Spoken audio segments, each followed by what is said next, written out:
საქართველოს შესახებ ანგარიშს ევროპარლამენტი მიმდინარე კვირაში განიხილავს და კენჭს უყრის. რეზოლუცია, რასაც იუკნევიჩიენეს მიერ არის წარდგენილი, დოკუმენტში ასახულია შესწორებაც, რომელიც მიხედვითაც ევროპარლამენტის ნაწილი საქართველოს სამი ტელევიზიის იმედის, პოზიტივის და რუსთავიორის სანქცირებას მოითხოვს. რეზოლუციაში ასევე ქართულ ოცნებას ევროპული კურსის შეცვლაში ადანაშაულებენ და პერსონალური სანქციების დაწესებასაც მოითხოვენ. გასულ თვეში ევროპარლამენტის საგარეო საქმეთა კომიტეტმა საქართველოს შესახებ წარმოდგენილ რეზოლუციას 53 ხმით 14-ის წინააღმდეგ უყარა კენჭი. რასაც იუკნევიჩიენეს მიერ წარდგენილ დოკუმენტს აფასებენ თბილისში, ოპოზიცია იზიარებს მის შინაარს, მმართველი გუნდი კი აკრიტიკებს.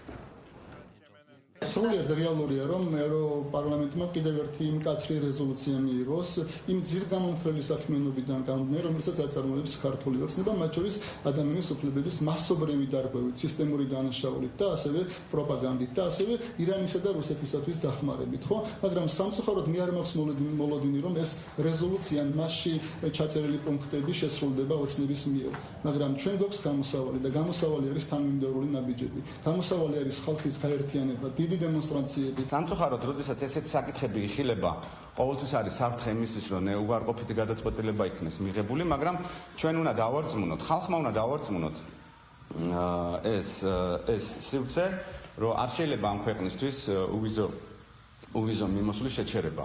და პირველ რიგში ამის ყველაფერს უნდა აკეთებდეს ქართული ოცნება. მაგრამ ქართული ოცნება არაფერს არ აკეთებს. ქართული ოცნება პირიქით ცეცხლზე ნავთს ასხავს. შესაბამისად, ქართული ოცნება როგორც ჩანს დაინტერესებულია ამ საკითხით. ჩვენ უკვე ევროპარლამენტის რეზოლუციებს ყურადღებას დიდი ხანია არ ვაქცევთ. იმიტომ რომ აბსოლუტურად არასწორი ინფორმაციით არის ხოლმე გაჯერებული და მე შესაბამისად არასწორი დასკვნები არის გაკეთებული. ისევ ვიმეორებ, რომ ნებისმიერ ასეთ ნაბიჯებზე, რომელიცაც დგავენ, ჩვენ გამოვხდით მზადყოფნა, რომ პუნქტობრივად გავიაროთ ფაქტებზე დაყრდნობით და არა აღქმებზე დაყრდნობით ყველა ეს საკითხი.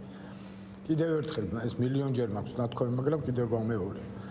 როდესაც შენ გაქვს ჩემთან პრეტენზია ადამიანის უფლებების დაცვასთან დაკავშირებით და მე შენთან ჩამოვდივარ ბრიუსელში, შენ ეს შეხვედრა არ უნდა გააუქმო. და ყველამ ძალიან კარგად ვიცით, რატომ გააუქმეს. გააუქმეს ერთი მიზეზის გამო. რომ მათ არგუმენტები არ ექნებოდათ. მიხვდნენ ამას. იმიტომ რომ იქ ახლა მიტინგს ხო ვერ ჩაატარებდნენ. იქ იქნებოდა კონკრეტულ საკითხებზე საუბარი.